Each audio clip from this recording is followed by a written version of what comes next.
His life full of wars for independence of Turkish country and revolutions to raise the Turkish nation to level of modern civilization, Mustafa Kemal Atatürk, the leader in the Turkish War of Independence and Turkish revolutions, and founder of Turkish Republic, died on November 10, 1938.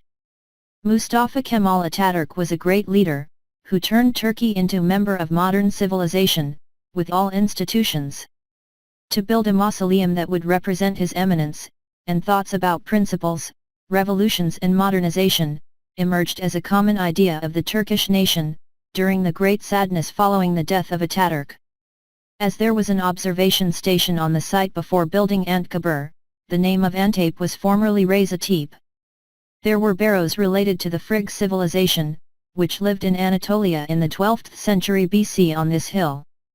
After the decision to build Anıtkabir to this hill, archaeological studies were carried out and the barrows removed.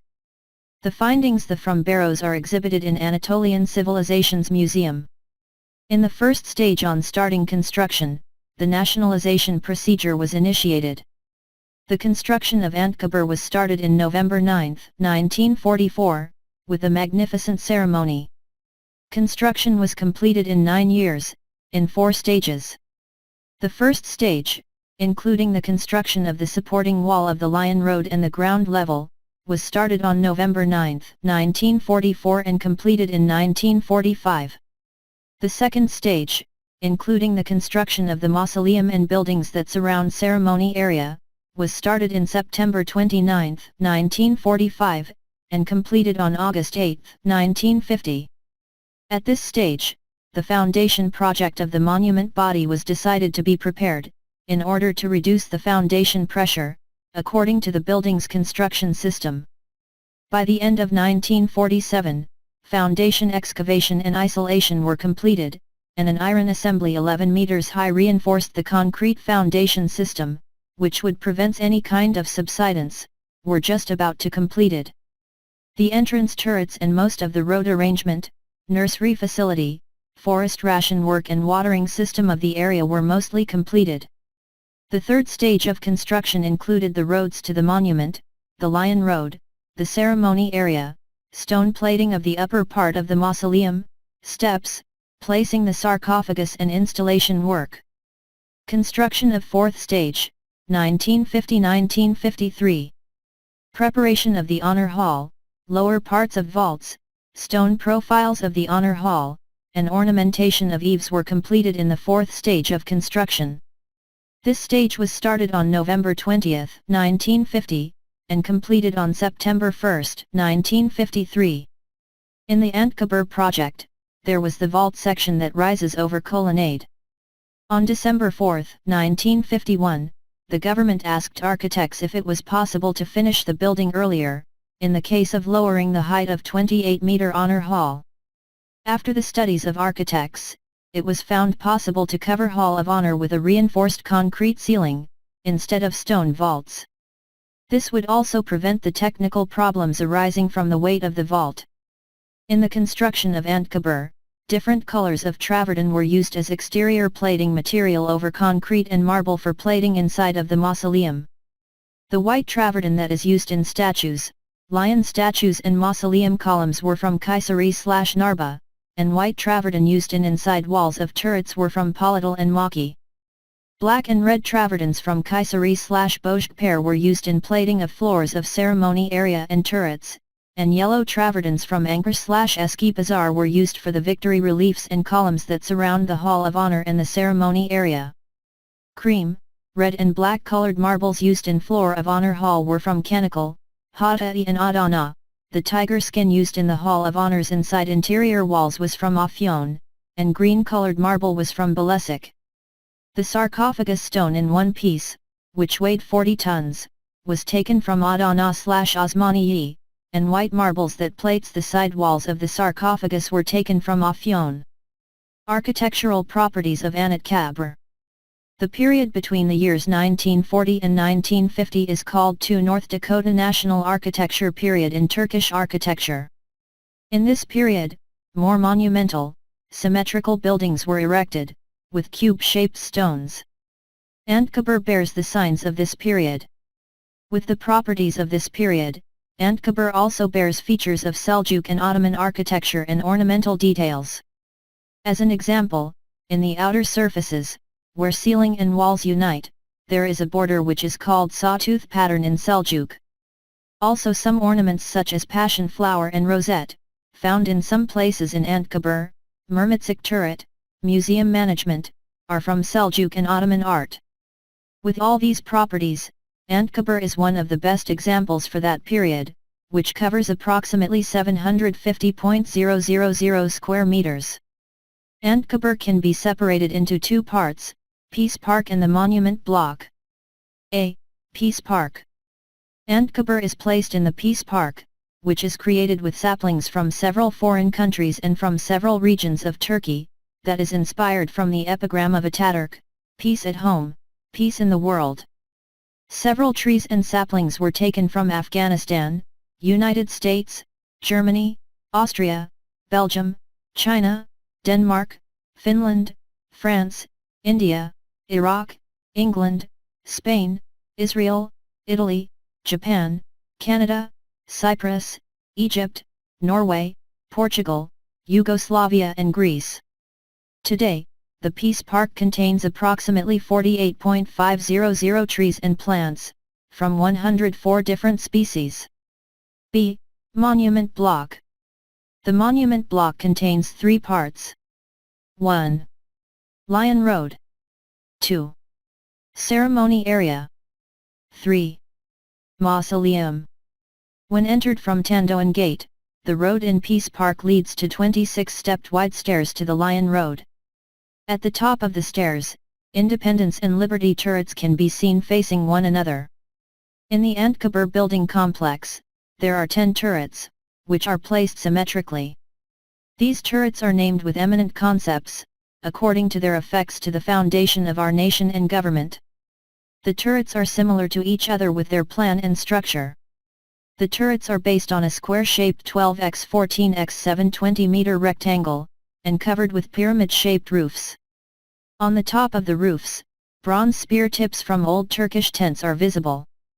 Geometrical ornaments from old Turkish kilim, woven carpet, motifs are applied in fresco technique.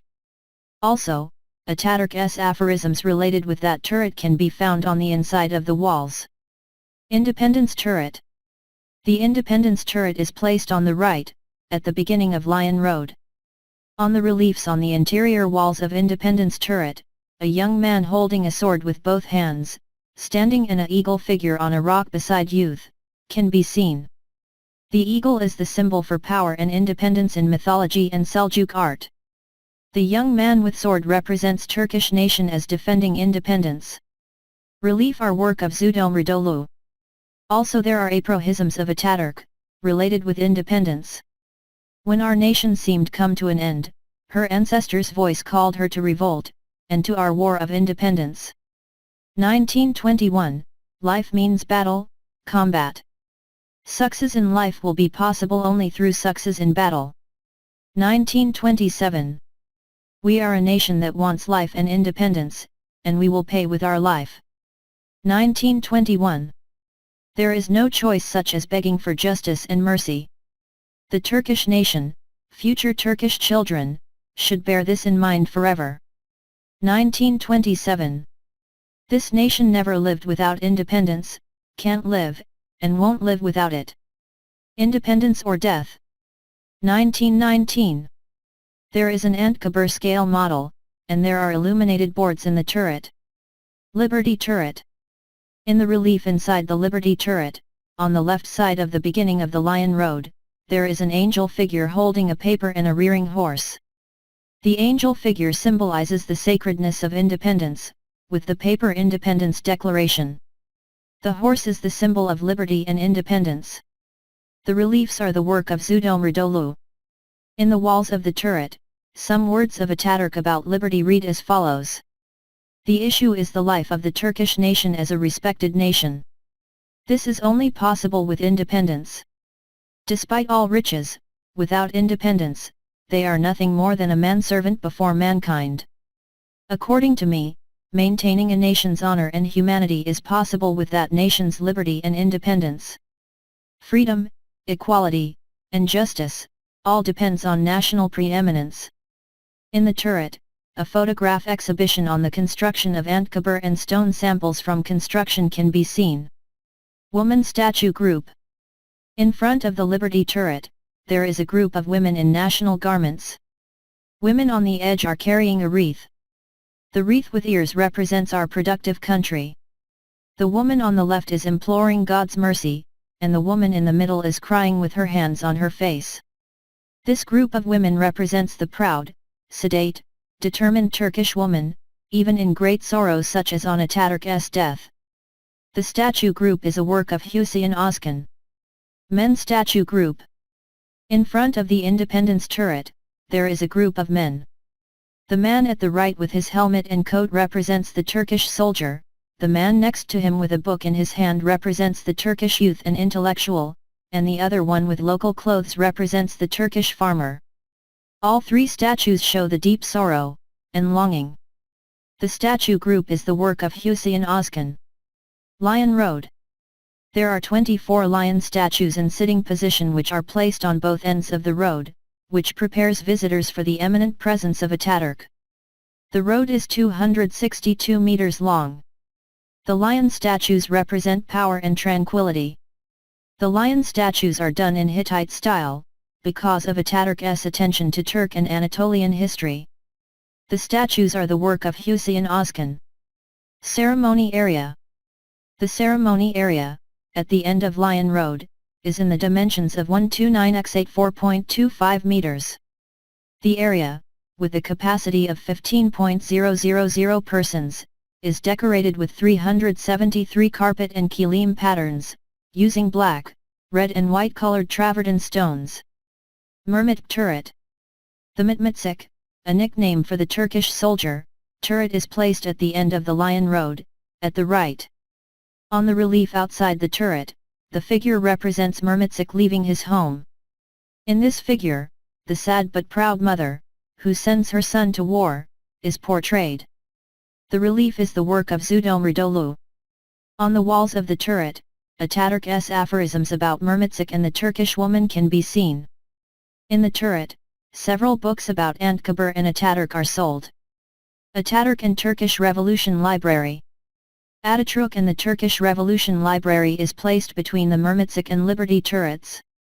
This specialty library about Atatürk, the national war and the revolutions, is available for research on weekdays between 0900, 12:30 and 13.30 to 17.00. Victory Turret. On the walls of the turret, dates and notes about Atatürk's most important 3 victories are on display. In the turret, the gun carriage that bore Atatürk's body from Istanbul Dolmabahce Palace on November 19, 1938 to the fleet at Sarayburnu, can also be seen. Sarcophagus of Smit NN.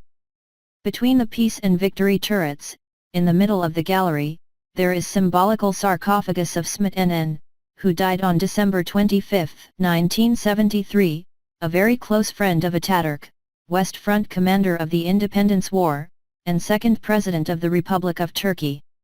The tomb room is downstairs. Smit NN was buried at Anıtkabir at December 28, 1973, on the decision of the Council of Ministers. Peace Tower.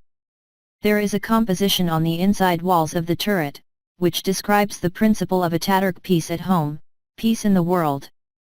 In this relief, there are farmers and a soldier protecting them with his sword is shown. This soldier symbolizes the Turkish military as a basis for peace. Thus, people can continue their daily life. The relief is the work of Nusret Suman.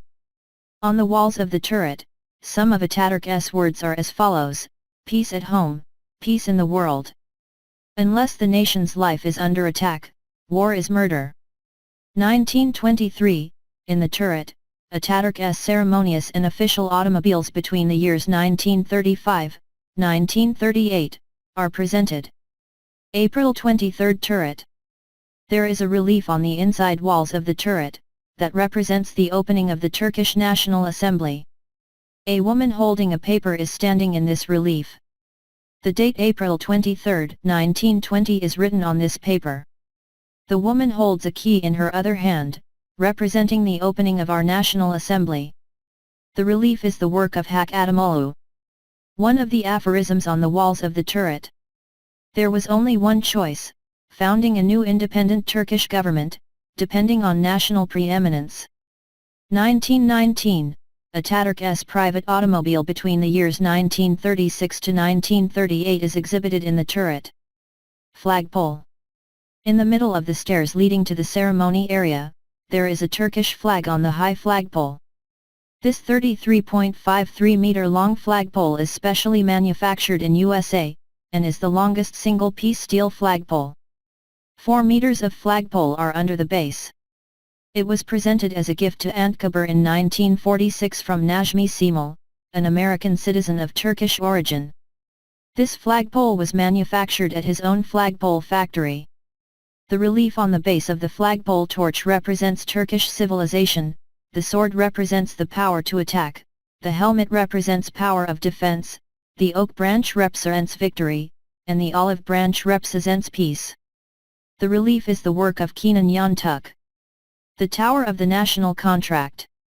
The relief in the tower, which is situated at the entrance of the museum, represents our gathering in unity. The relief consists of 4 hands grasping each other on the butt of a sword. This composition expresses the promise of the nation to save the Turkish fatherland. The relief is the work of Nusret Suman. On the walls of the tower are Atatürk's words on the national contract.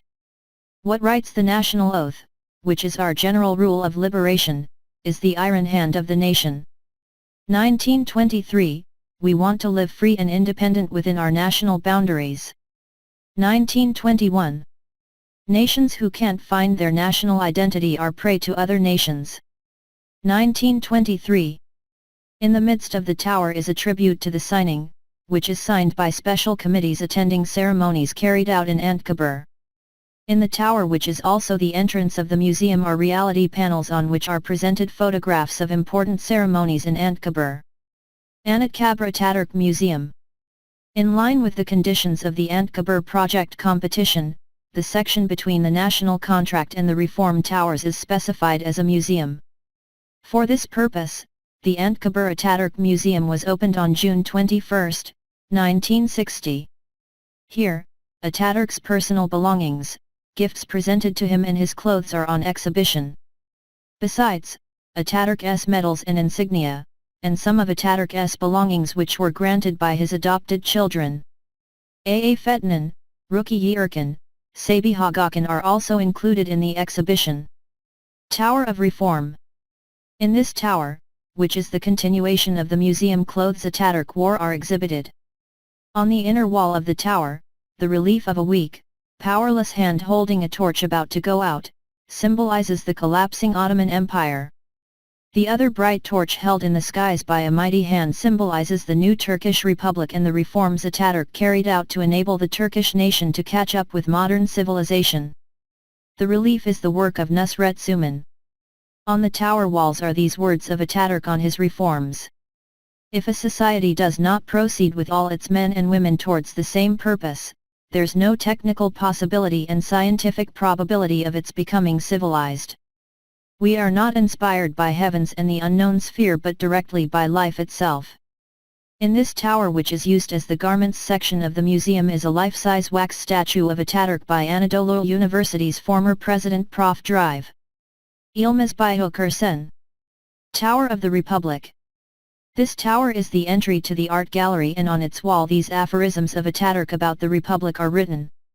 The fact that we gained our national sovereignty through action and handed over to the people, and undoubtedly proved that we can keep it in their hands, are our biggest strength and most trusted foundation. In the tower, the models of Monastir Military Senior High School building, where Atatürk graduated from, Shivas and Erzurum Congress buildings and Turkish Grand National Assembly building, and some photographs of that period are exhibited. The Art Gallery. In this section, which is in between the Tower of Republic and the Towers of Legal Defense, is demonstrated Atatürk's personal library. On the walls are oil paintings depicting Atatürk and foreign statesmen together.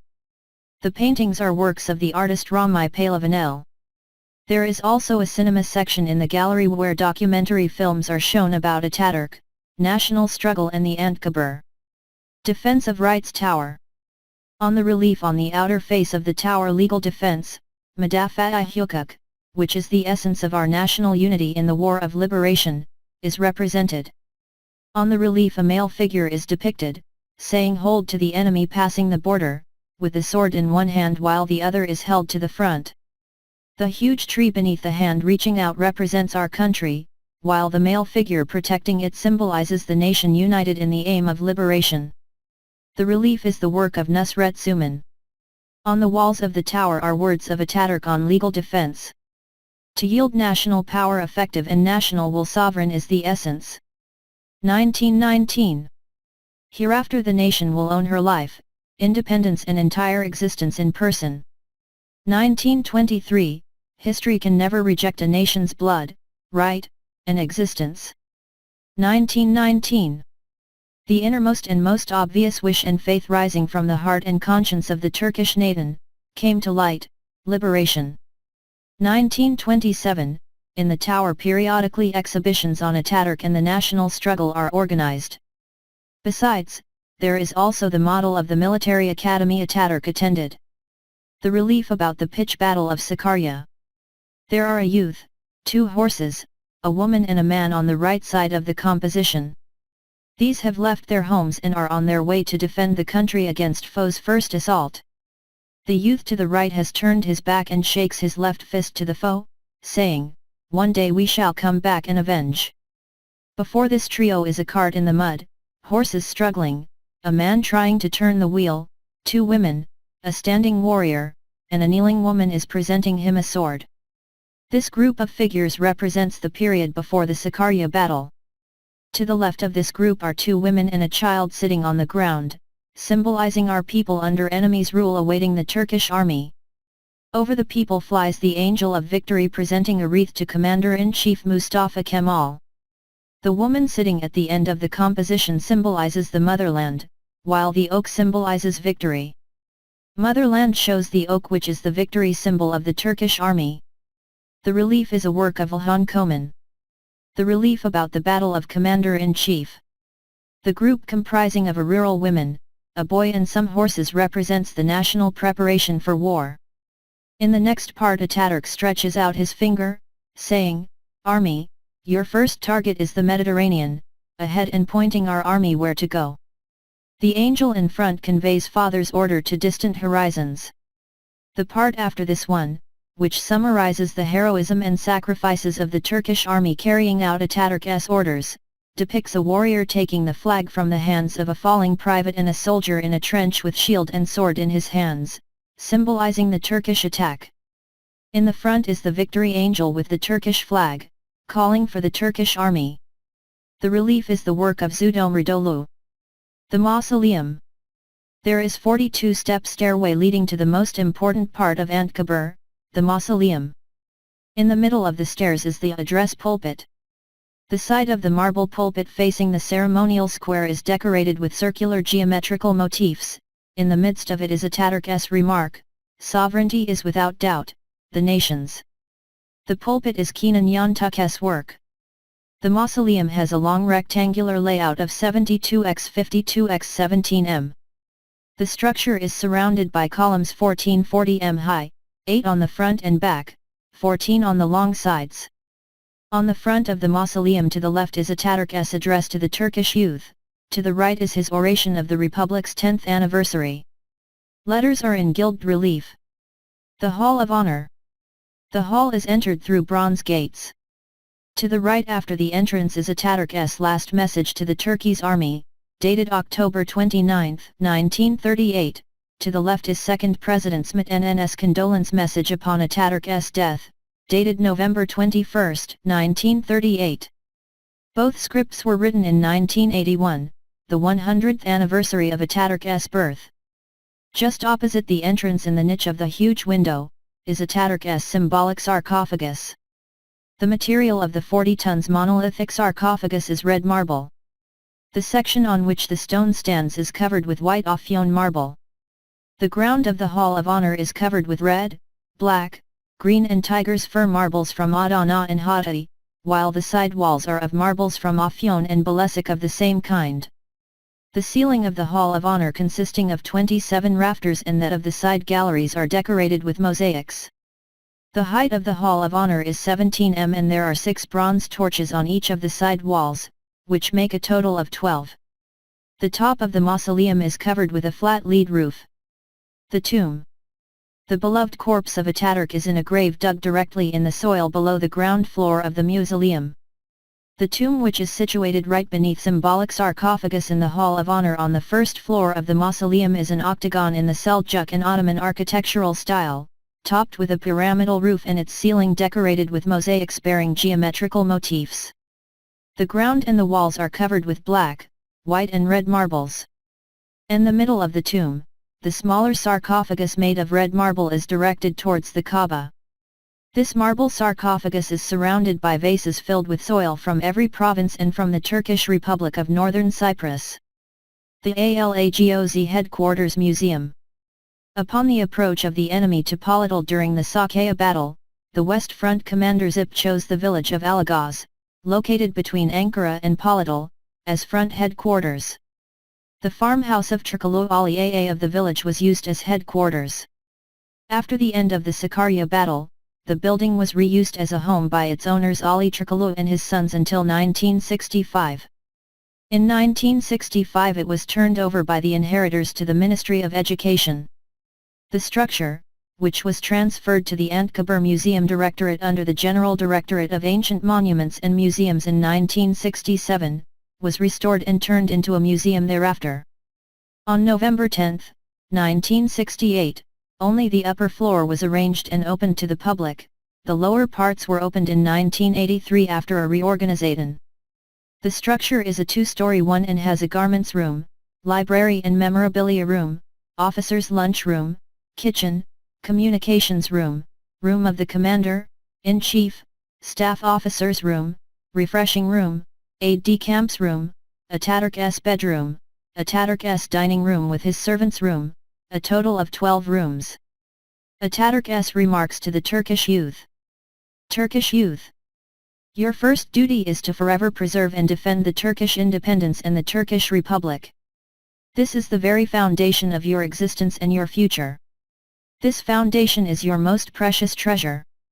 In the future, too, there may be malevolent people at home and abroad, wishing to deprive you of this treasure.